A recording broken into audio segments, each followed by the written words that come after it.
Warning. This podcast is solely based on smut books. The definition of smut is a story that includes one or more sexually explicit scenes. This is a warning for all listeners to proceed with caution. There will be explicit content, sex talk, and triggering subjects. We will provide a trigger warning before each episode. This podcast is not intended for all audiences. Listener discretion is advised.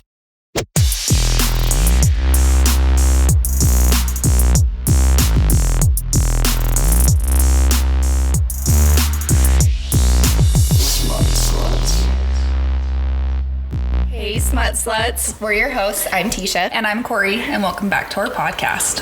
Okay, today's the grand finale. Woo, woo, we made it. So this is the fourth book by Tate James, Kate in the Madison Kate series. Yep. This is part 2, the last one of this. We did an update that says what's going to be next. Again, if you guys don't know, it's going to be Verity by Colleen Hoover. We'll touch on that later, just so you know. This has been a long ride, and if you're still here, thank you. Yeah, you need to finish off the series with us, because this one's a good one. Finish off. Oh my god. It's important. If you're not finishing off, what are you doing? Reevaluate your life. Yeah. Yep. Alrighty. Again, this is a reverse harem.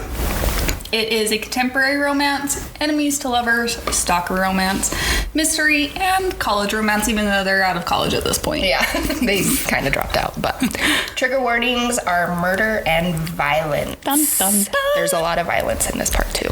Oh yeah, this one is like, I don't even know, crazy. Yeah. I just went blank, but crazy. When you first read it and you're just blind to what happens, obviously go into it blind if you've never read it, but Jesus, you shouldn't be on this episode if you've never read it. Yeah, I remember texting Tisha like, what the fuck, like, and I was like, why did it take you so long to fucking read it? I've been telling you for how long? I read it within like a week though, so it worked. I do want to say though, like, this series, it has so many elements and so many characters and so much going on that us talking about it can probably get confusing unless you've read it. 100%. So I recommend that you read it, because if not, you're going to be like, what? Who the fuck is that? I'm so confused. No, really. And it makes it like, when you can follow along with the story, when you listen to us, it just makes it so much better, because you're like, oh, so that's what they thought. Oh, I didn't catch that. Yeah. Or, things like that. Yeah. It helps to talk about it, which is what we love to do, is talk about the books. We read it and then we just go into detail with each other. There's so much excitement and passion to it. It's just like at work, I'm like, oh my god, yeah, dude. Just don't read the sex scenes at work. It's not fun walking around with wet panties all day. Not at all. It's a little uncomfortable. I was listening, I had already told Corey this, but I was listening to the audiobook of like the second part, and on Fridays our office is closed, but I go in still, so I'm the only one there, so I usually have my AirPod in. Well, my phone started to die, so when I left, I was like, I only have like 20 more minutes left, so I'm just gonna listen to it in my car while my phone charges. I'm driving and it's a fucking like double penetration scene. I'm like, oh god, I hope nobody's listening. It's the most awkward thing, and it's more awkward because, like, if you're at a stoplight and you're just like, oh god, and your windows are down, please don't tell me you can hear this. They're rubbing my clit and my titties and all this shit. Would you imagine, like, just sitting at a stoplight, like, and then he lubed up my asshole. And then you're just like, what the fuck is this crazy bitch listening to over Nothing. there? Mind your own fucking business, okay? Nothing. Oh, I could imagine that. Have you seen the horror stories in like the Smut or on TikTok when like they have the audiobook, somebody else gets in their car and it starts playing and it's like the sex scenes? I would die, depending on the person. If it was my family, I would be okay, because it's like turning it up. Yeah, because then I'd be like, you want to listen how fucked up this is, But if it was how fucked up's fucked up. That's pretty fucked up.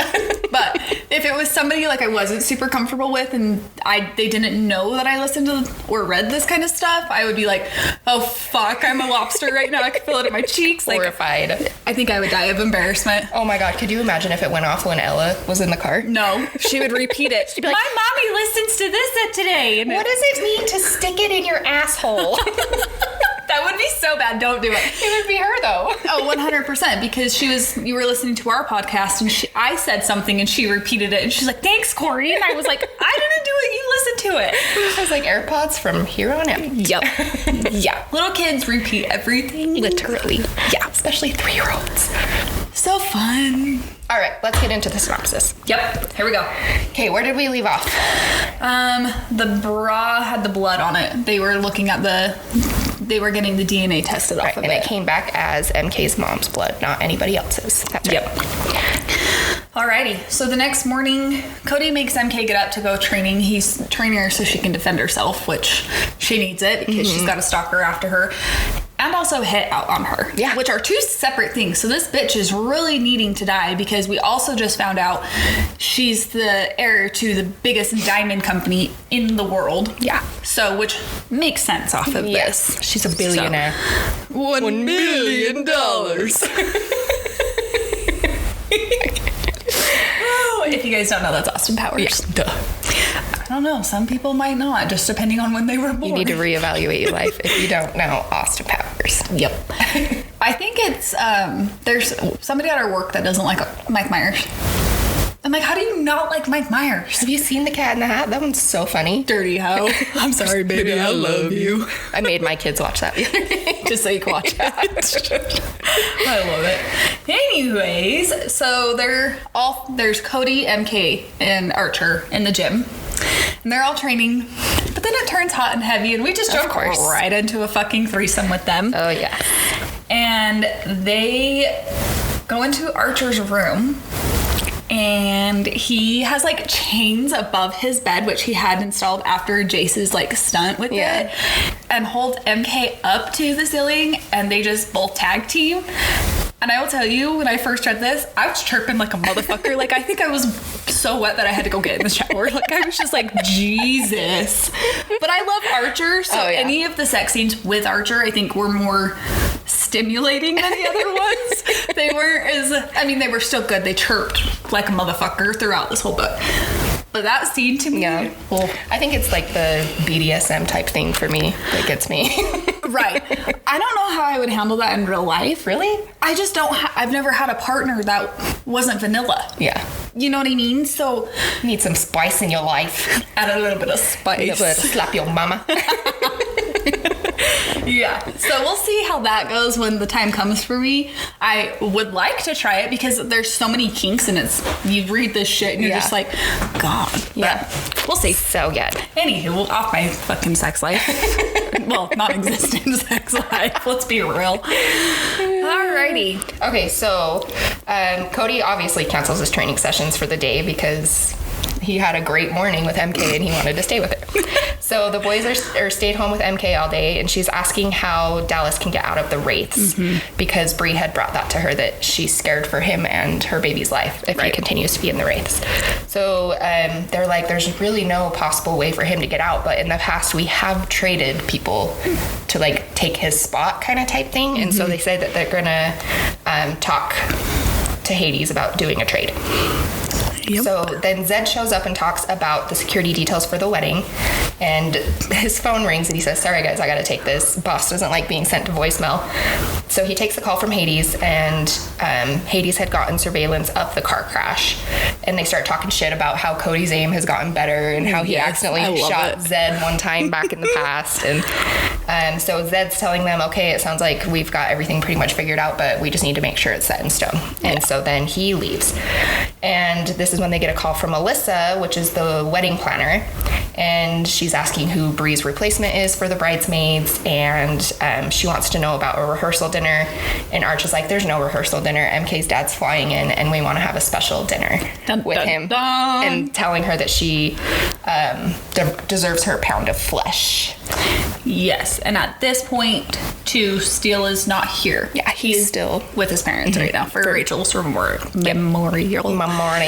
So Steele finally calls MK, and he is drunk as fuck. He's like gone. That was a great impression. So MK kind of like questions him, like, why did your parents never come to the hospital to check on him? Like, your parents should do that, right? After he got shot, yeah. He gave her small answers that they were just bad people and he didn't want them in his life. And he changed the subject and asked if he could play for her.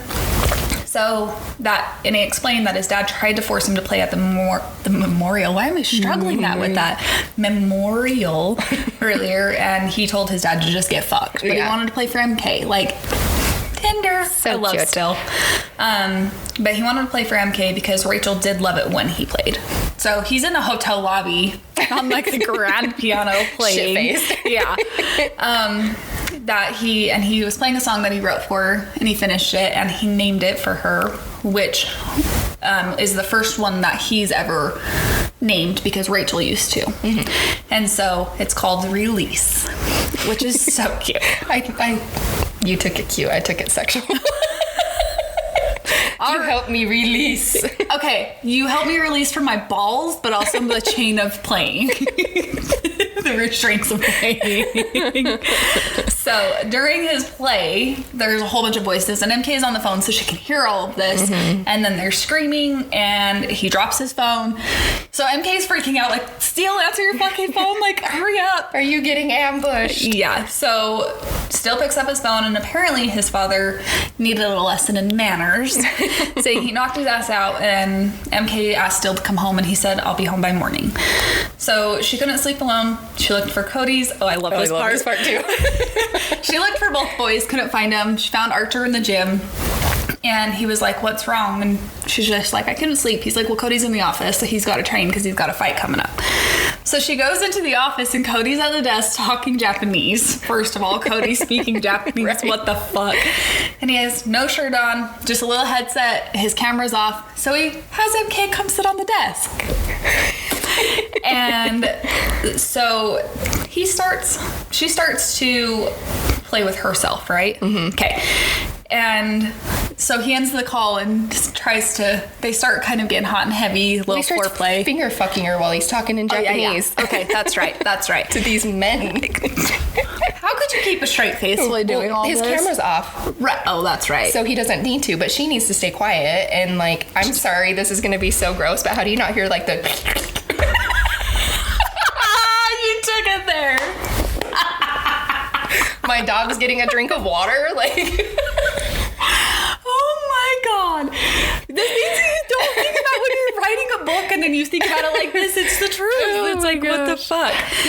So, anyways, ends the call. About to go down with the rest of it, and he gets another incoming call. And he had teased her, like, baited her to keep quiet during this phone call. Uh-huh. So, she's like, see if you can keep quiet, and goes under the desk and starts to suck his dick. But he answers it, hi, Mom. And she's like, what the fuck? He's like, oh, fuck. Yes. And his mom asked if he was okay because he was sweating. I was just like, oh, my God. And he has to have his camera on this whole time. Yeah. So they just talk a little bit, and his mom asks, like, where his new girlfriend is. And Cody's like, she's right here, but she can't talk right now. Her mouth is a bit full. And she's like, isn't it a little late to be having a snack? I'm like... Okay. I'm like, Cody, really? And his mom must be so naive to not like pick up on that. Right. I'd be like, you dirty whore. Yep. So Cody wrote on a little sticky note to make herself come. So it's like sexual check-in is what's going on right now. And so MK gets them both off, gets herself off, and gets Cody off. And he finishes the call, and MK made a mental note, don't play sexual chicken with Cody. He will win. 100%. Yeah. Okay, so Steele gets home, and he takes MK downstairs. He had made her breakfast, and so he's talking to her, and he tells her that his parents blamed him for Rachel's death because she was on her way to Steele's concert when she got in the car accident. And so he's just done. He's going to be cutting them out. So Cody and Arch come downstairs as well, and there's new mail from the stalker, and it's a paternity test of Deb's unborn baby, and it is not Zane's.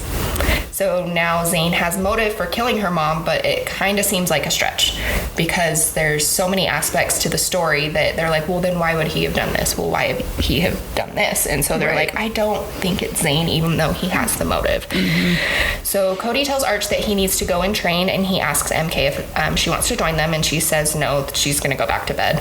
And Steele is like, I'm coming with you, and they're like, okay, but you guys need to sleep, nothing more. And they're like, okay, we'll sleep, but they didn't see anything about no sex in the shower, so they go upstairs and fuck in the shower.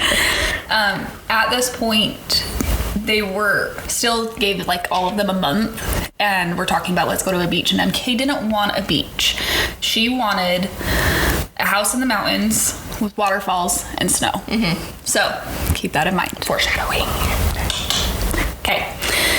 Alrighty, let's see. So later, MK did go train with Cody, and the front door buzzes, and Archer answers it on the intercom. And the man let him know it was Professor Barker. Can I tell you, I thought he was the stalker the entire series. Really? Do you remember? I would text you and be like, I swear to God, it's this, or it's Bark. It's this, you know. Don't mind me. Hi. She just wanted to touch me. Maybe that sounded... Yes, Professor Barker gets me going. I could see it. I'm just kidding. So they let him in, and Archer's sitting at the table with his gun. Cody's up against the wall with his gun on display, and Steele's by the doorway, like the archway with it too. But they let MK lead this. Oh, yeah, she's in control. Yeah. So MK asked what he wanted, and he said that he felt like he gave her the wrong impression about the other day when he was trying to talk with her. And that he saw their engagement and that it's a bit late for that because they've been married for a year. So this man has done some digging. Yeah. And MK said that it's a shame and that they were probably going to have to kill him unless he had something serious to tell her. And he was like, oh, fuck. Yeah. So he explained that he's writing a book about her mom and that he knew her mom way back in the day and that he wanted to know how the crimes got away with no punishment. Pretty much saying the cops are being paid off there on somebody's payroll at this point, right? And MK was just like, no, you can get the fuck out of my house. Like, we're not doing this. And all of the boys backed her up. And so that was the end of it. Like, she was not giving him any information. Yeah, but she also didn't want him dead because she was like, maybe if I spare his life, good karma will come my way for all the other lives that are going to be lost. Right? So after they did dinner, MK wants ice cream. She's like my sister and like a little ice cream whore. I'm like, I love my sister, so I can say that nicely. So they didn't have any, and Cody and Archer needed to practice. Yeah, I couldn't think of the word. Practice. So Steele's like, okay, let's go. They go to the store, and they run into Scott's brother Shane. He really wants to know where Scott is. He is in pig's bellies at this point. That motherfucker is pig shit at this point. Yep, you're right. Pig shit, the manure that's all over the ground. Is it manure? Is that what it would be called? I don't know if or is it cow manure? Cows, I know, do manure. I don't know if pigs manure. I don't know. If it's not correct, I'm sorry. I went stupid. It's okay, I'm done. So when they're talking to Shane, he pulls his hood down, and he is beat to shit. And he was like, I fell. Okay. We know that's code fell for into Steele's fist. Yeah. Yeah. So whatever, they get in the car, put the ice cream in, and on the way home they realize they're being followed. So Steele does his thing, gets away, takes him to like the warehouse, flips the car around and is driving in reverse, points and shoots and kills him. This man is like James Bond. For real. Right? Can I just like say though, like everyone rants and raves about these audiobooks, and we brought it up before, like, yeah, they're good. This part in the audiobook was so good. It had like the gunshots and like the screeching of the tires, and I was like, this is intense. Right. Intense. That's what it made me think of. It definitely draws you to the story, and that's the best part about when those audiobooks do those sort of things, like the sound effects with it, instead of just he turned the car around and shot. Yeah. And it's just like, okay. You know? But like when you hear that kind of stuff, you can really envision the story, so you're making the movie in your head. If you're not a reader that doesn't picture that, it's fine. It's not anything wrong. That's just how my brain works. Yeah. Is, you know, you picture it. Yeah, it was a good scene in the audiobook. So by the time they got home, the ice cream was melted in Archer's car. It was all fucked up from the bullets. Yep. And they knew he was going to be pissed. So she was like, so when are we going to take him to the pigs? And he's like, Samson's going to take care of him, and he doesn't use pigs. But it doesn't like tell you what he does. So she's just like, I wonder what he does. You know, I could say this. This book could give people really gnarly ideas about what to do with a dead body. Yeah. Like, don't go kill people, please. Okay, so they get home, and MK wants to go to bed, and Steele calls dibs. Archer and Cody are like, that's not fair. And Archer's like, okay, you know what? We need to be real adults, and we need to handle this like real adults by a game of rock, paper, scissors. I fucking love that they rock, paper, scissors, and they high five. Yeah. It is the best immature, grown adult, scary men in the world. Like, I love it. I just love that. Yeah, and Steele's like, is this how you guys figured it out when I was gone? And that's when they realized, like, oh shit, like, we have had her alone for how long? Fine, whatever, go. So, but then all three of them end up in MK's bed. So when MK wakes up and Archer's not in the bed, she gets up to leave, and I can't remember who cuddles who, but one of them grabs the other guy, and like, because they think it's her, and like starts spooning. Don't you realize that she's tiny compared to Right? you guys? He's like, wow, MK, you're bloated this morning. When did you get so buff in the gym? So MK goes downstairs and finds Archer, and he tells her that they should have the DNA test results today of if James is her dad or not. And she's super nervous. So she goes upstairs to talk to Cody, and he's like, what's going on? She's like, nothing. And he's like, something's going on with you, I can tell. She's like, I don't want to talk about it. But her way of relieving stress is sex. So she's a freaking sex addict. She 100%. is. So he starts fucking her, and then he stops until she like blurts out what's wrong with her. And so she tells him that she's like super nervous about figuring out if James is her dad, and also the wedding. Like she just has high anxiety about all of it. So as they're fucking, Steele comes upstairs and tells her that they have the results and that James is her biological father.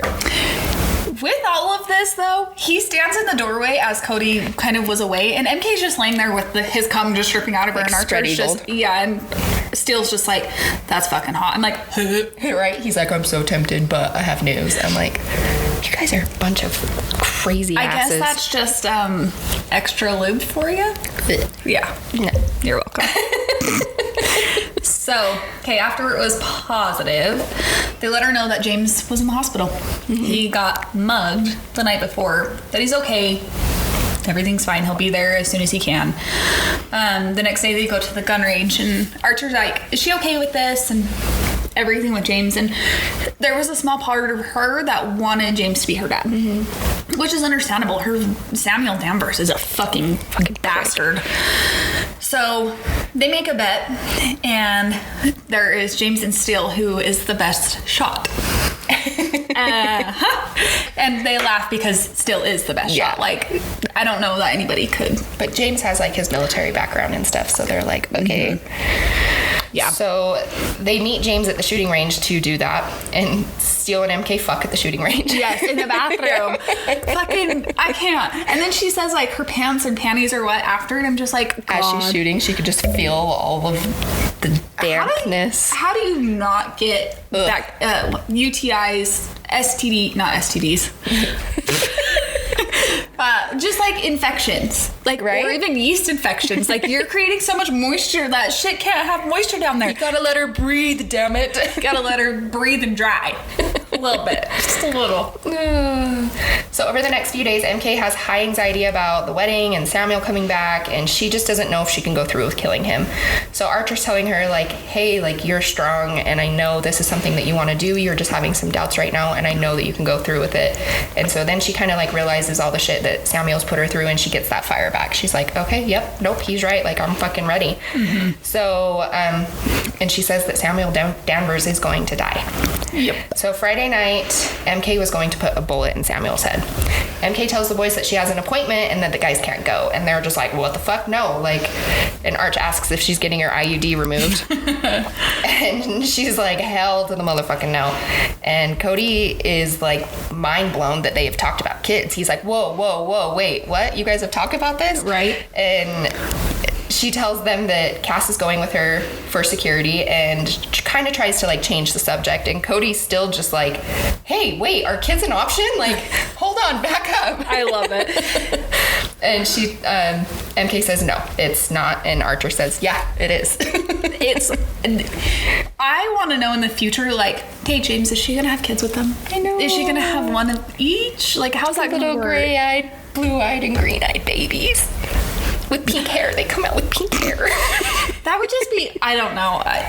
It would be interesting how it would work. Anyways. Yeah. So at this point, she's like, yeah, I'm done with this conversation. And she leaves the room to go meet with Cass at the front door. So they leave, and she has something planned that she's going to do for the guys before the wedding tomorrow. It's so cute. It's so cute. Alrighty. So the next day, Samuel arrives, and she went to the oh my gosh, she went to ask the boys in the gym. I don't know why I just repeated that. Don't fucking listen to me. So anyways, after her appointment, she had gone and got her hair done, got a new dress, black dress to hide the blood. Smart. And Samuel was there, and he was already drunk. They have this whole restaurant to themselves that's covered, not yet. They go to a room covered in plastic. Yeah. I'm jumping out of myself. Archer asked Cherry if she knew that Samuel was broke and had less than $1 million in his bank account. Is that broke? Right. But to a gold digging whore like Cherry, that is. Like, she just wants to be taken care of, and she'll fuck anything to get the money and be taken care of, right? So MK told her that she got a reward, which was the engagement ring, and that she can cut her loss. So Cherry leaves. And he tells her not to go to the wedding the next day. Yeah. He's like, don't show up. Which is smart. And you can tell she's kind of heartbroken about it, though. She's like, oh, okay. Don't be a shitty parent. I know, but at the same point, this wedding is not a wedding. Yeah. It's a fucking trap. But still, don't be a shitty parent if you want your kids to love you. Just because you're a parent doesn't mean your kids have to love you. Agreed. So this is where they take Samuel to the private dining area after, and Archer had let him know that the terms of the agreement has changed. And MK tells him that he's going to die, but she has questions and that he owes it to her to answer them. And so, let's see. So Samuel tried to ask Archer a question. Nope. Yep. He owes it to her on why, like, he sold her to the black market and did everything with Archer. Samuel tried to ask Archer a question, but he told him, you gotta talk to MK. This is her shit, not mine. And the boys are just there backing her up. Yeah. I love that Archer tells him to sit down, and they'd be bad hosts if they made their guest of honor stand at his own execution. Oh, I love it. He was shitting bricks, dude. Yeah. How would you feel like you walk into a room full of plastic? You know We Are the Millers when he's redoing the skylight and he starts panicking? That's what Samuel Danvers was doing. So Samuel said, oh, well, she worked out that he wasn't her father, and that the only way he could have kids was IVF. He had a vasectomy at 19 so he could never get a whore pregnant. And that the baby she was pregnant with when she died wasn't his and not Zane's. It could only be one other person. Samuel let them know that Deb claimed to be attacked and her dress was ripped, that any DNA test would have proven who the father was, and the gangster probably just kept her bra anyways. And she wanted to go to the police, but Samuel said no, he didn't want it in the public eye. MK froze and asked why he mentioned the bra, because they had just received that bra. And he explained that he didn't know why, but he just said that Deb said that it was mentioned that her bra was ripped and she wasn't wearing one when she came home. And MK realized that her stalker had been the one who raped her mom and had gotten her pregnant. And once you find out who the stalker is, all of this is so fucked up. Like, it's just, yeah. So Archer interrupted MK because she was kind of like frozen, like thinking, and hands her the butterfly knife and tells her to make him bleed. MK asked why he pretended to be her father, and he explained that he knew her family was hiding a wealthy business, and if he stayed married to Deb for 15 years, it would void the prenup and he would get half of the inheritance. But when she was murdered, it was changed to MK, and that she would be his meal ticket. He's a fucking bastard. He is like a fucking prick. So once he figured out how to switch everything to him, he would just take it over and say fuck off to MK, but it didn't work out. Yeah, it was hard to prove that he was blood related to her because he's not. So MK flipped out the butterfly knife and let him know she deserved a pound of flesh from everything that he did to her and her mother. So what did she do? Cut that fucking pound of flesh out of his thigh. And it was badass. She held up the flesh after and asked the boys if it was a pound, and they're like, does that look like a pound? Yeah, that does, you know. And before Samuel could get any last words in, MK just shot him. Well, she asks him any last words, and as he's about to speak, she's like, fuck you. Peace, bitch. Pow pow. Right in the dome. So MK goes to the bathroom and starts cleaning up, and Archer comes in to make sure that she's okay. She tells him that she's fine, and he gets all soft and is like, you are the strongest girl I've ever met, and I love you, blah, blah, blah, let's go home. I love them. I know. So Archer and her go home while Cody and Still stay there to clean everything up. And as she's falling asleep, he whispers, and it's like barely audible. He says, "I love you with my whole heart." Let me restart that. "I love you with my whole blackened soul, Kate. You're my everything." I just got chills. I love the dynamic, the growth that Archer has come from book 1 to now. That's a good author right there, if you can do that. So a while later, Cody and Still climb into bed with them, and MK wakes up to start getting ready for her wedding.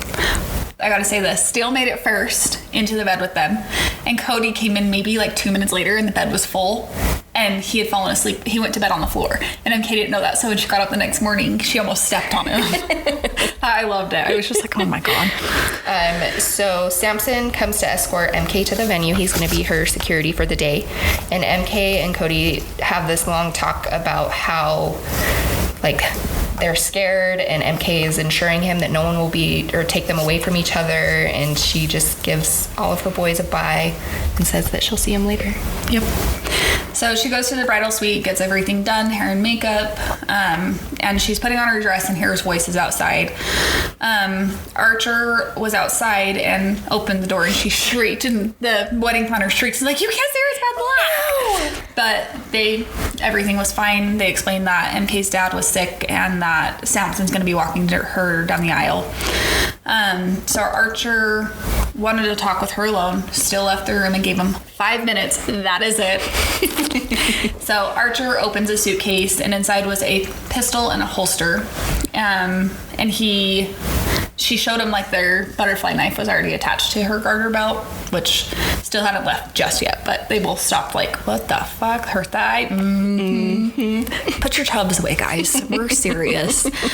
So Steele leaves the room at this point and asks, MK's like, what's going on? So he commented that she looked amazing, that he wanted to get her something, and he pulled out a ring box, and the first thing he gives her is a letter that's from Constance, and it was just saying how much like she loved her and that welcome to the family, pretty much. It doesn't go into her approval. Yeah, it doesn't go into too much detail, but it's beautiful. So then Archer finally opens the box, and it's a beautiful sparkling diamond ring, and Archer explains that he loved her and he will spend forever trying to make up what he did to her in the past, and he explained he wanted to give her a real ring, not a fake costume one. And he put it on MK and explained that it came from his great-great-grandmother, and that he's in it for the long haul. He loves her more than he thought he was ever capable of. And MK told Archer she loved him, and he makes her repeat it. He's like shocked. Yeah. And that's his second favorite sound coming from her mouth. She asked what the first was. And so they fuck on the couch in her wedding dress. And then Steele walks in the middle of it. But he unzipped her he saw on the back of her, she got a small arrow tattoo of him for him. Yeah. That's one surprise. Yep.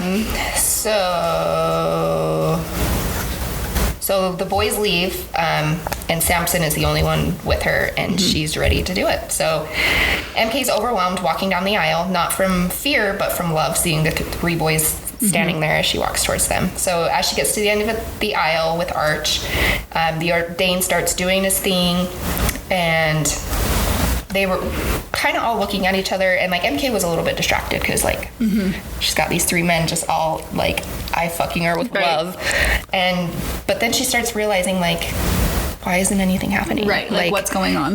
We were supposed to be ambushed like immediately, like what the fuck? And she looks at Archer, and she can tell that he's concerned as well.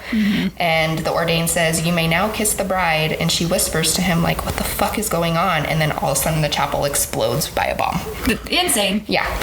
So there's multiple attackers, and so MK grabs her gun while the boys start shooting, and a man comes up behind her, and she ends up shooting him, and it's not what they were expecting, which I'm sorry, like I kind of struggled a little bit with this part of the book, because you have somebody that's out for your life with that big of a hit over your head, like millions of dollars, and you don't think that there's going to be a full-blown like multiple men ambush. Right. I was like, you guys should know better. Like, come on.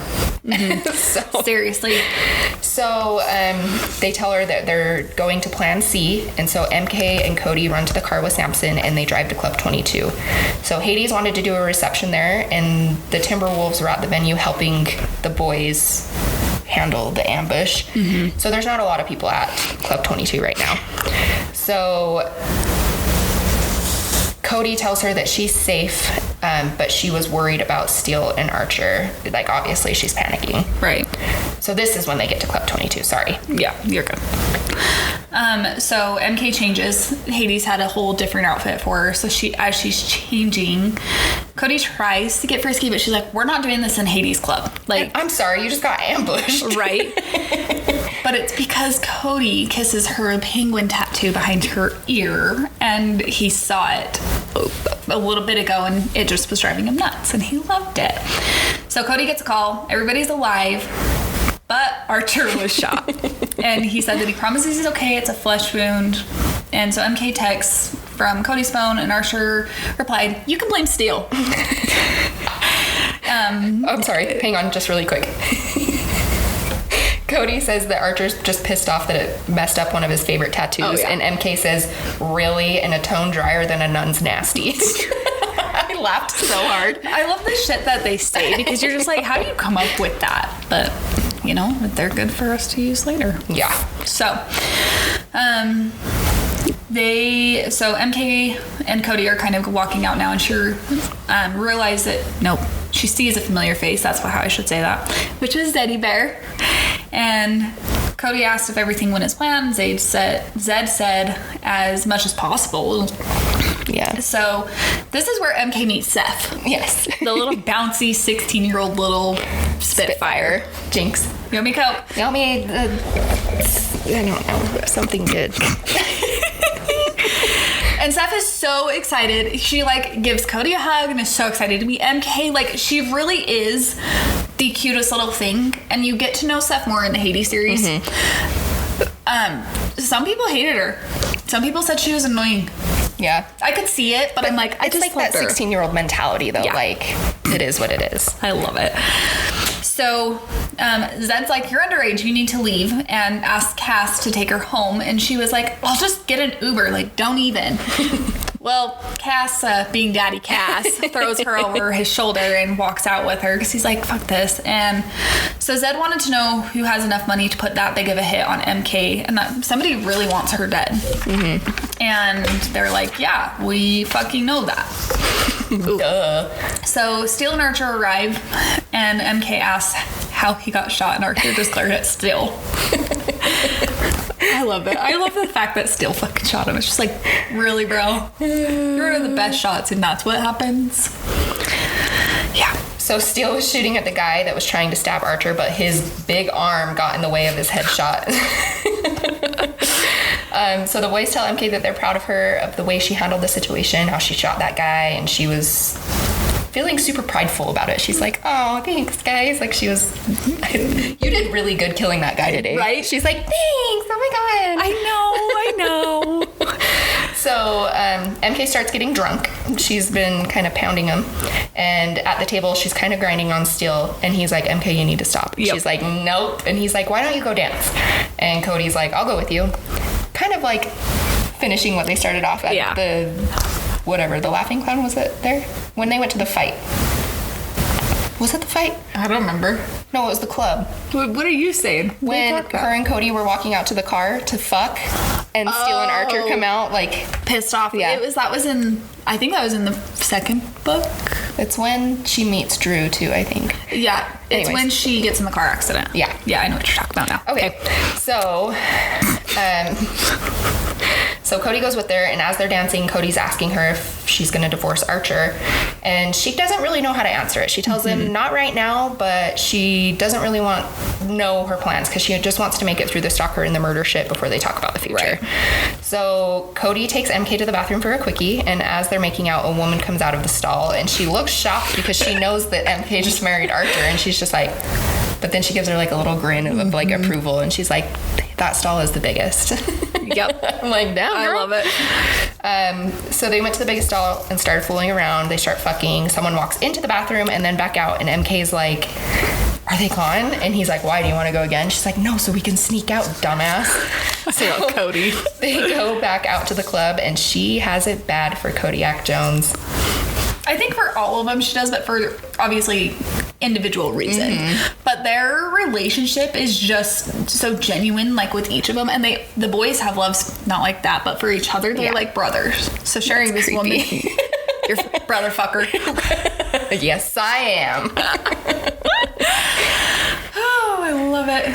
Okay, so after the club, they decided to stay at a hotel, but MK had passed out. So she woke up the next morning, was still in bed with her, and Still and MK started fucking. I was at work and put effing. You didn't want a patient to see that. No. So Archer walked in and was going to ask what she wanted for breakfast, but MK told him to come over there. So she's getting fucked by Still and sucking Archer off. I think that would almost be an Eiffel Tower if Still would be sitting up. The funniest part is I had to teach my sister what an Eiffel Tower was. You're so innocent. Somebody had made a comment to her in a professional setting, and she just laughed, not knowing what it meant. And then we were at dinner with my aunt, and she's like, "What's an Eiffel Tower?" And I looked at my aunt, and I was like, "You want to take this one?" She's like, "No, that's all you." I was like, "Fuck, okay, here we go. Let's teach your innocent brain what this is. I'm going to fucking corrupt you."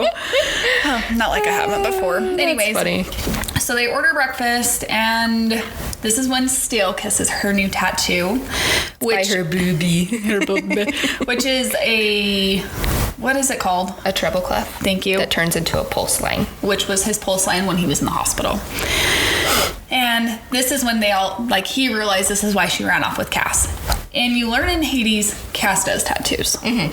I love Daddy Cass. He also has a tattooed dick. That tattooed dick is one old man that I would fuck. Like, he's 33. He's not that old, but they make him literally the age of Nick. they like age him. You know what I mean? Him seem so old. Like, I would have thought of like Silver Fox status. Yeah. You know, but he's not. Like, I would climb that motherfucker's tree real quick and plant my roots because I would not be going nowhere. Damn. I love Daddy Cass. I do too.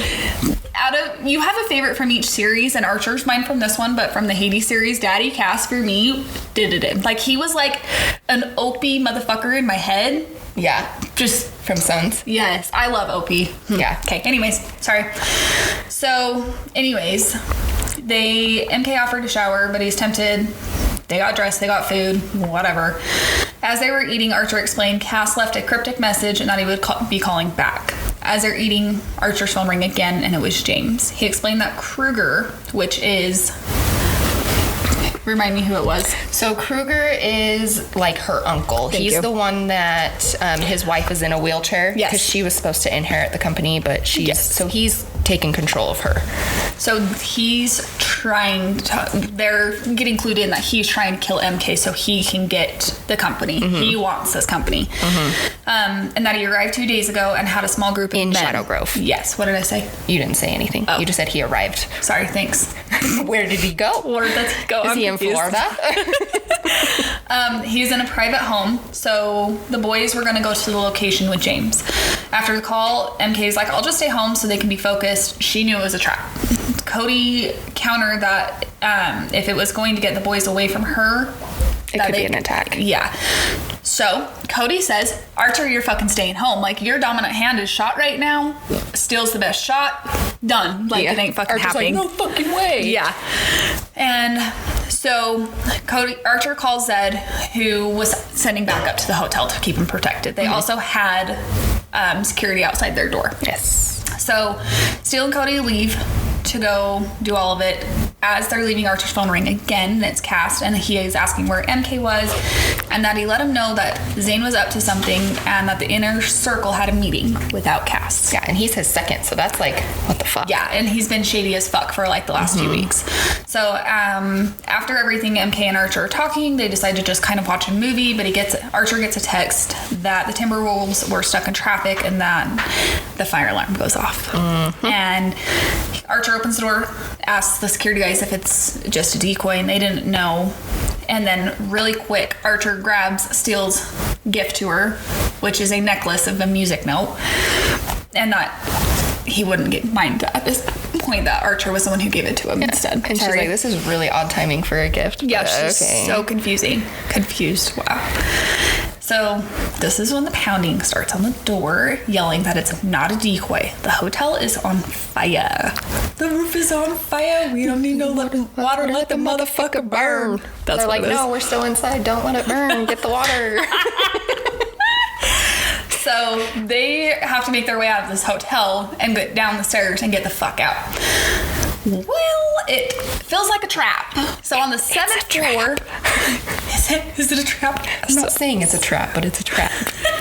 It's a booby trap. Booby. And we've said booby so many times. I think I've said booby so many times. It just happens sometimes, It's guys. fine. It's fine. So once they're on the 7th floor, they start hearing the boots and voices. The security team says it's firefighters. Firefighters. Jesus. They fired the fires. Jesus. They fire the fighters. So once they're on the same floor as the firefighters, they realize Adamson, one of the security guys, was no longer there, and Archer asked where he was, but before he even finished his sentences, one of the firefighters pulled out a gun and shot Archer straight in the chest.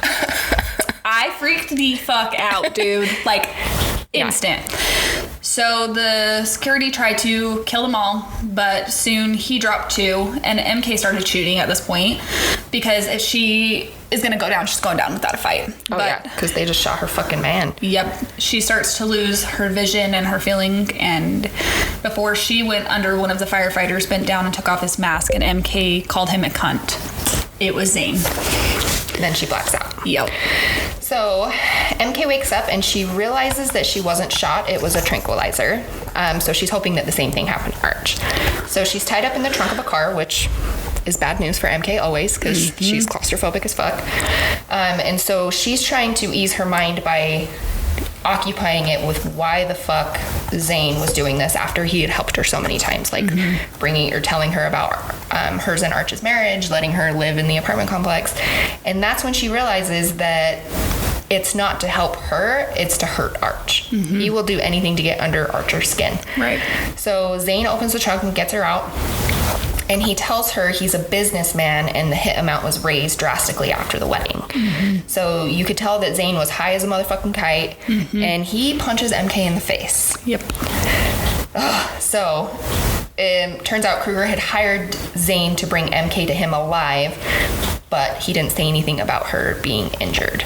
So Zane's taking full advantage of this. He's a bitch. So MK's fighting. She ends up kicking Zane, and it pisses him off. He's hurt, but he gets up and starts choking her.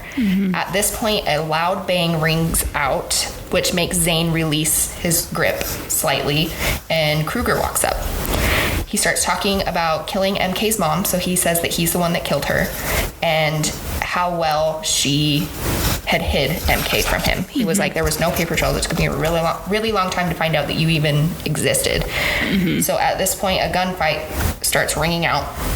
Kruger grabs MK and uses her as a human shield with a gun also pressed to her head. And she knows that it's her guys that are there. She can't see them, but she knows they're there. So Archer orders for Kruger to let MK go. And at this point, she, like, as a sniper, you're supposed to be really good at, like, hiding yourself and, like, being concealed. But she knows him so well that she is able to point out his shadow. And he's on top of, like, a shipping container. And she knows that he's looking through his scope and he can see her really well. So she mouths to him, "Do it. I trust you." And a shot rings out and Kruger drops. Yep. So more gunfire happens. MK's on the ground and Cody goes over and removes her restraints and drags her to safety. And he looks at her and blood is running down her head. And she was grazed by Steele's bullet. So she tells Cody that she's fine and to give her a gun to finish it. And Zane is the only one alive at this point. Cass was there and he ended up helping the boys over Zane, which I fucking love. I know. So Arch shoots Zane in the face, and just like that, the boys watch the leader of the Reapers change to Cass. Dun, dun, dun. Dun, dun, dun. I love Daddy Cass. I'm going to keep saying it. He could be the leader any day. Oh, it makes me want to just go back and just listen to Hades because of how good the series is and with Daddy Cass in it. Yeah. Anyways, so Archer commented he broke the rules and shot and killed him, but he was like, I don't give a fuck. Like, it's done. So that's the change now. We are seeing a lot of changes happening within this point. So MK's in rough shape. She had 2 broken ribs, sprained wrists, and major bruising. There was a graze from the bullets. They super glued it. And MK's yelling at Archer because he's trying to fight Steele for grazing MK, and who he had just punched. And she corrected him, and he's familiar with that. He didn't miss and stopped putting his BDE energy out there. And so Cody went to help. Steele and MK talked. Steele wouldn't look at her. He was upset with himself, and MK was just like, you need to knock it off, that she's trusted him. She told him to do it. So Zed and his boys arrived with angle grinders to clean up the Reapers. Ew. Yeah. MK asked what happened when she was knocked out and how Archer got away from him. And Steele explained that Benny, one of the pigs, had too much activity, so they're not going to take him to the pigs. They're going to take him to snapping turtles. So they have to cut the bodies up smaller. Yep. So they can feed him over a good amount of time. And Archer called because Zane got arrogant and how he wanted Archer caught. So the Reaper kid that had Archer had a change of heart and didn't kill him like he was supposed to. That's how Archer got away at this point. So Steele's explaining that her necklace, which is the tiny music note, is a tracking device, and it was smart of Archer to think about it. He had Leon, who's part of the guild, make it. And it's undetectable, so nobody could have, even if they were looking for it, they wouldn't have known. Yeah. So she was like, yeah, I did think it was a weird time for jewelry, but whatever. Yeah. So MK asked what's next, and Steele explained if she wanted to go to the hospital, which of course she declined.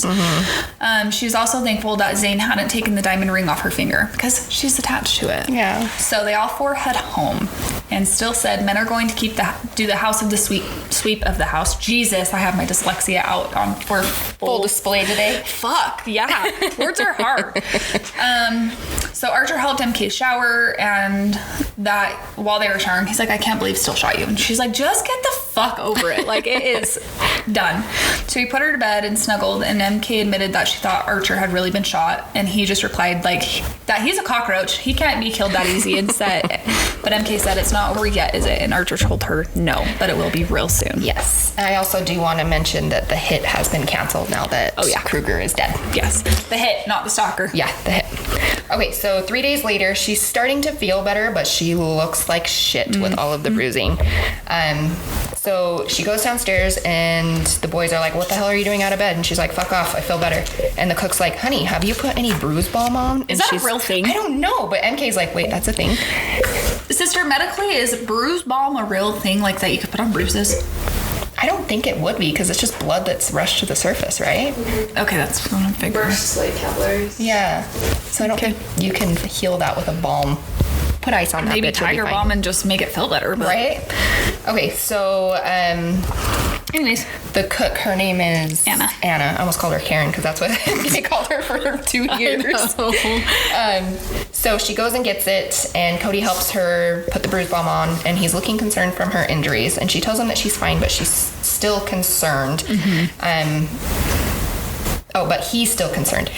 She tells him that she understands why he's upset, but it's okay, like shit happens.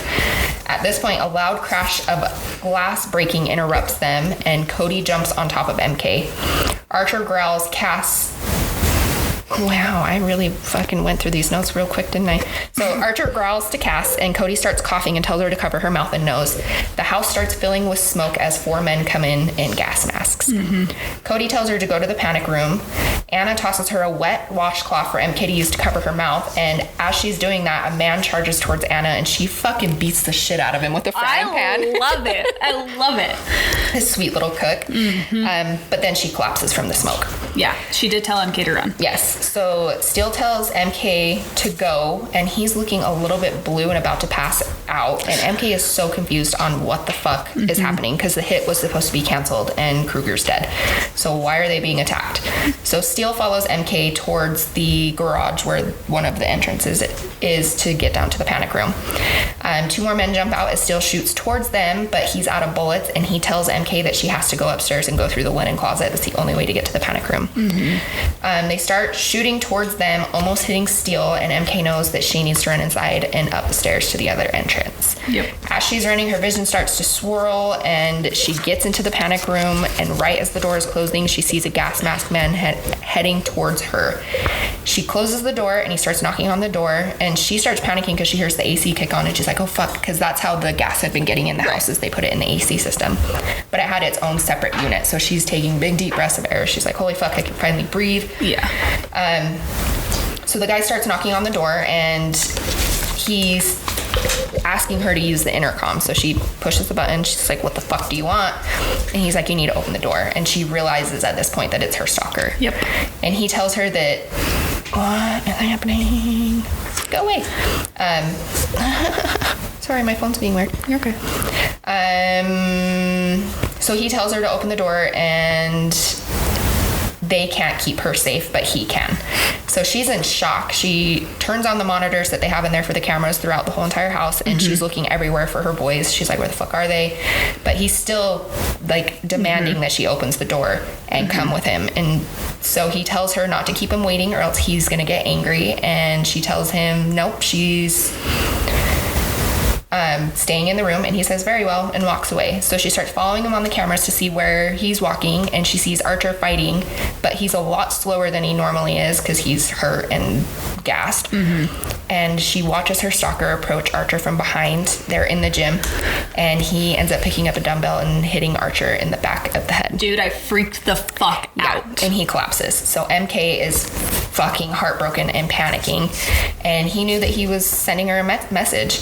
So he grabs Archer and drags him to the doorway of the panic room, and she knew that the stalker knew there wasn't anything she wouldn't do for these guys, including giving herself up. So he tells her he will shoot Archer if she doesn't open up, and she calls his bluff, but then he says either way, the boys are dying tonight. And if MK didn't act fast, Archer would die. He gives her 5 seconds to open the door, or he will shoot Archer. So MK opens the door, and he holds his hand out to her, and she has no option but to take it. He tells her that she's much more well-behaved than her mom ever was. He's such a... she's stupid for opening the door, but I understand why she did it. So she tells him now that he has her, that he needs to leave everyone else alone. And as they're walking up the corridor, another shot rings out, and he doesn't even flinch. So they just keep walking, and they went outside, and she saw a helicopter coming. She is panicking because she doesn't know how the guys will find her if they go in a helicopter, because there's a lot more places that they'll be able to go. But then she remembers the necklace, and as they go outside, the stalker shoots at someone and misses, and she looks at him and says, I thought you never missed. I love the taunting of it. So she finds her blade in her pocket, and she's very secretly gets it out and flicks it open, and she stabs him. So she starts running as soon as the blade punctures, and the attacker tackles her to the grass, but she fights as hard as she possibly can. And at this point, she looks into his eyes, and it's very familiar looking. It looks just like hers and her mom's. So as she's doing this, he breaks her wrist. She kicks him in the face, and the gas mask flies off. And she is in shock because it's Dave, one of their security guards. And it didn't make sense to her because she would have noticed his eyes before, but he had been wearing brown contacts the whole time. Fucking ass. So all of a sudden a bullet shoots through his chest, and then a second shot. Steinwick appears out of nowhere and punches Dave in the face. I love that Steinwick is such a badass, a secret one at that. I picture him as this old frail man. From the Batman's, the old skinny, you know what I mean? White-haired man. So she says, I need answers, and the boys are trying to take her away, but she refuses. She faces Dave, and she asks asks what connection does he have to her, and he laughs at her. She wants him to go to the hospital so that he doesn't die, so she can get her answers, and they're like, and so that he can die painfully, not so quickly. And they are like, there's absolutely no way that we'll get him to the hospital without him bleeding out. So she asks him who he really is, and he says Declan before he dies.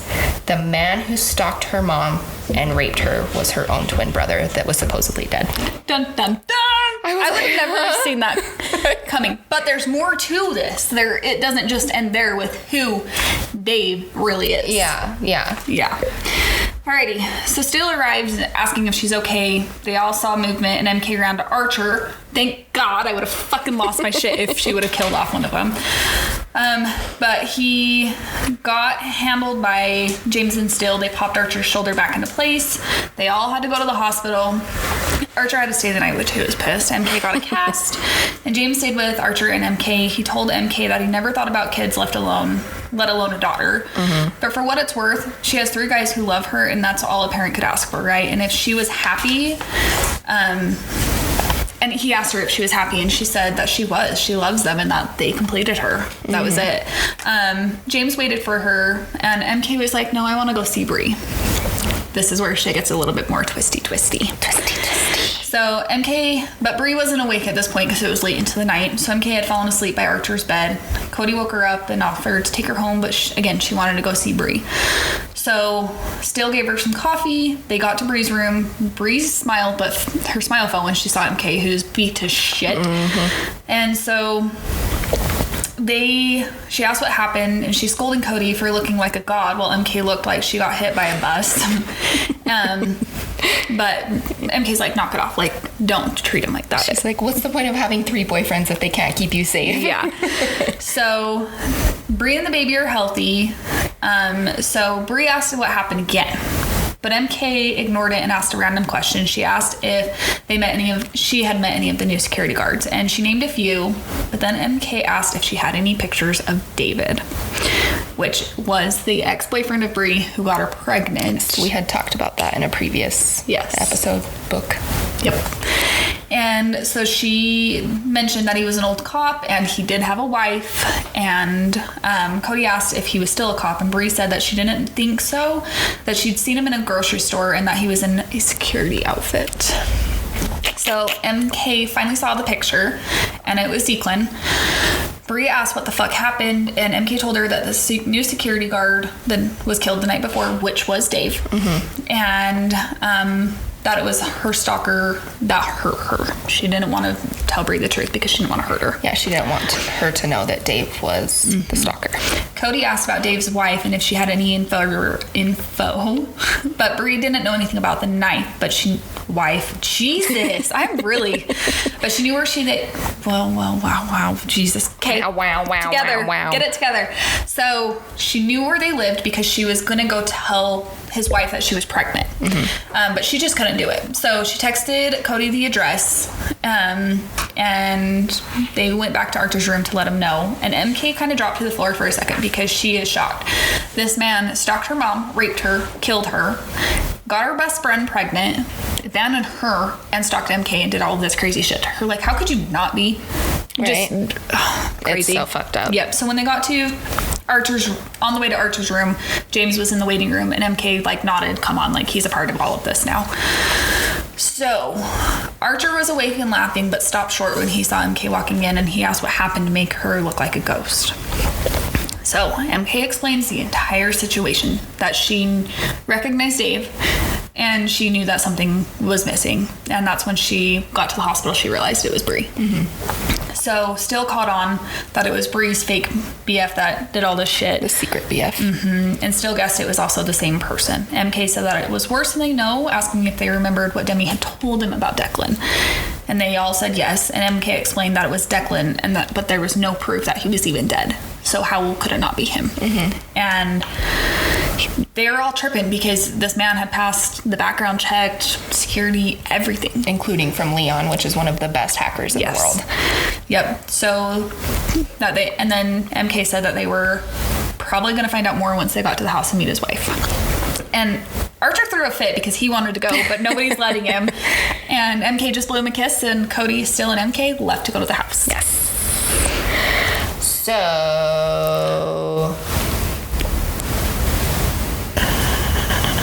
Okay, so they break into Dave's house, and he didn't have a wife. None of the photos in the house were of Dave. It was a young couple that wasn't Dave at all. So they're looking around, and they notice that the door for the basement is bolted shut with 7 locks. So with guns in hand, Steele starts picking the locks, and as the last one opens, it just smells absolutely fucking awful. Like something is definitely dead down there. Yep. So they're trying to turn the lights on. They won't turn on. So they start walking down the stairs in the dark. Steele just has the light from his phone, and they find a light switch downstairs, flip it, and it is just an absolutely awful sight. site.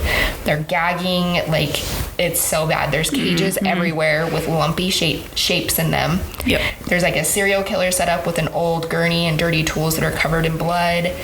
And every inch of the wall space is covered with MK's pictures, her school schedule, like news articles, like just from head to toe MK. Medical records. Yeah. Like gnarly. Yeah. So they see a freezer in the corner and they're like, should we open it? And they make bets on, I bet you the dude's in there. So they open it and it is the head of the man that's in the pictures from upstairs. Yep.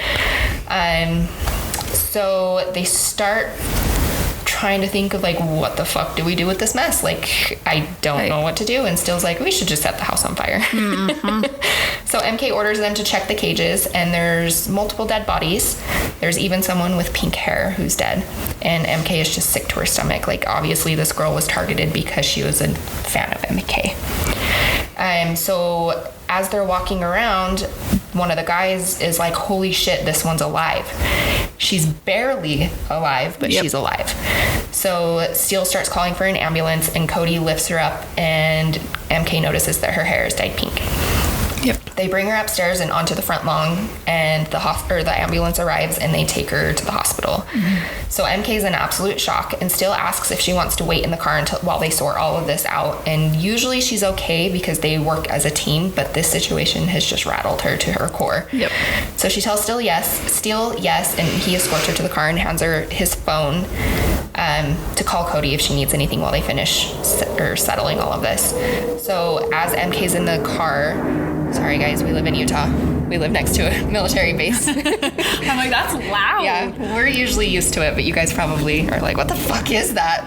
It's Armageddon! Right? I was just like, what is going on? I'm like, oh, I know exactly. Huh? It's like they're gonna crash into us. Why do we have such morbid thoughts? I don't know. It's not Final Destination, guys. It's a podcast about sex. Sex and dying, guys. Sex and dying. Okay. No dying. No dying. So, god damn it, my phone keeps doing this and it's pissing me off. Okay. So, as she's in the car, she starts Googling the names of the real owners of this house because she had seen, like, mail on the counter, so she knew their names. Yep. So she finds out info about the real family, and Samson says that he's going to take care of the scene to ensure there's no DNA left behind. And the woman that they saved was the woman who owned the house. She was the woman in the pictures. Yep. So they were able to speak with her. It had been 5 days since Dave had been back to feed or water them. So she had been 5 days emaciated, and the girl that was dead in the cage next to her was her sister. Yep. So MK didn't want to go with the guys to see her though, because she had been trapped in a cage for who knows how long staring at pictures of MK, and she felt like that would just be a really big trigger for her, so she just respected her privacy and her boundaries with that. So a few days after she was released from the hospital, she ended up committing suicide. We didn't mention suicide as a trigger warning. Sorry guys, there is suicide in this one. It doesn't go into great detail, but it is a trigger. Yeah. So, but it was really sad, like, because he tortured them for a year, and then her sister came over to check on them because the husband was a retired FBI agent. His name was Dave, so that's where he got his identity. And just for her to feel like she had to kill herself was just really sad. Yeah. So, alrighty. After all of this, MK had to heal, and she actually had to go to therapy because she was having horrible nightmares, and the boys couldn't get her out of it. So they actually found her the best therapist they could. Archer had to stay a little bit longer in the hospital, but after a few weeks, or a week or so, he was home. The boys started going to therapy with her. They were participating in it. One morning after, weeks of healing and stuff, Archer told her that they were going on vacation, which took MK by surprise, and that they needed to hurry so they could be out by lunch. They were packed and headed off, ready to go. MK's phone rang, and it was Leon. He felt like he owed her for not being able to catch Dave. Yeah. Like, he felt so guilty for it. So he was helping her find a new CEO for her company. And he told her he picked and emailed her the top 3 that he would hire. Well, the boys were making bets because it was 3 women he gave her, and Archer and Steele betted on at least one man being thrown in, but Cody was like, nah. So MK decided and knew which one she was going to choose. They finally arrive where they were going, and it is a long driveway lined with oak trees. And the boys are all watching for her reaction because they're like, what's going to happen? What she's going to do? And it was a huge log cabin house in the middle of the woods. Yeah. And it is beautiful. And they tell her that this is their perfect getaway. This is their house. And that is everything she wanted. Yeah. They're home. Yep. And that it does snow in the winter. There's no neighbors. So they walk out back and there's a huge pond. She sees like the diving deck in the middle of it, and all of their friends and family are there. Constance, Anna, Steinwick, James, Cass, Seth, Bree, Dallas. Yep. And Dallas was wearing a fresh Timberwolf tattoo because he proved to the Timberwolves that he was worthy to get out of the race. He killed... No, he was in the race. Yeah. Sorry. He killed... I think it was Kyrian or something. One of the big people in the raves to show it. And so now he's under the Timberwolves' protection. And so MK also had changed her last name to be her mother's. Yes, which is Wittenberg. Yep. Also, Steph is there, and Cass is there, and it's just... I think you already said all that, but now I'm just reading my notes. Yep, it did. I was just like, it's okay, just keep going. Like, no big deal. Okay, so... This is... And they're all there for a big barbecue. Yeah. Like, for the family barbecue. So after the big barbecue, everybody goes to bed. Or and- leaves. Huh? Or leaves. Or leaves, yeah. And Steele's like, you want to go for a swim? Gets MK naked to go swimming in this freezing ass lake to go out onto the diving platform. When she gets out there, there's Cody and Archer, who had taken a boat out there. She's like, you motherfucker. And he's like, wow, I like to see her naked. Well, they had planned this cute, like, little romantic dinner for them, and this is where the first fucking foursome comes in. The first and only. Yeah, and I will tell you, this one was so gnarly because there's DVP in it. Yeah. Which stands for double vaginal penetration. 2 peepees in one vagina. Peepees. I just, ow. Right? I mean, I could understand one in each hole, but fuck 2 in one? Like, really? Ow. Also, and then when Steele's in her ass and Cody's fucking her, he's like, whoa, bro, I can feel your piercings and it's kind of cool. Cody. I love their relationship and how so like open they are, but it's just like one of those where it's like, huh? How does this work? Like, I don't understand. Yeah. You got one in the butt, but then how do you like have 2 dudes like this? Like, where how they're do they all kinky? fit? Yeah, because they're big boys. They're alphas. They're not like betas. Like, I'm a little nerdy kid and my pee-pee's like a little pencil going in. Like, really, how does it work? Like, you envision this and it's just like... I don't know. Go later today. Why don't you get on Pornhub and Absolutely research not. double penetration? No, because I'm not that DVP. interested. I don't even want to know. I don't want to see pictures. Nope. I'm going to steer clear and just let my Nope. imagination run. Run wild. Alrighty. But I do have to say, this is a whole entire fucking chapter of a foursome. Oh yeah, There's it's nothing gnarly. else. I listening to this, I listened to it, but I skipped it because I was like, I don't want to listen to it. Listening to the sex to me is harder for me. It makes me feel more awkward. I was listeing to it while I was driving. Yeah, I was I know. like, I don't know what to do with my hands right now. Hold your steering wheel and grip, make your knuckles white on this part. But I can read this, but listening to it, I don't know. Yeah, it just it is was a kinda little weird. Yeah. So now we go into the epilogue. I love this part. Okay, so they're getting ready for Archer's fight at the Laughing Clown. MK has dyed her hair back blonde, and she walks in, and she's with Steele. I think so. Yeah, Steele, because Cody's going to be with Archer at the arena already. And he's like, Jesus Christ, I want to fuck you. And she's like, no, we got to go to the fight. You're going to make me late.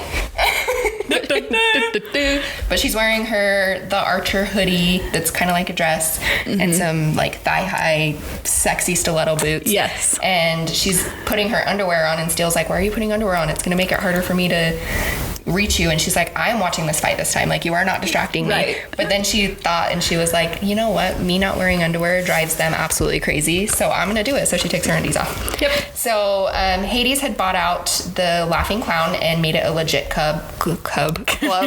It's a bear now. It's a baby bear. A legit club, and renamed it Anarchy. So ever since everything went down, Archer had turned down a ton of fights because his injuries is what he said, but it was just him wanting to heal and just be with MK and the boys and everything and just have that time together.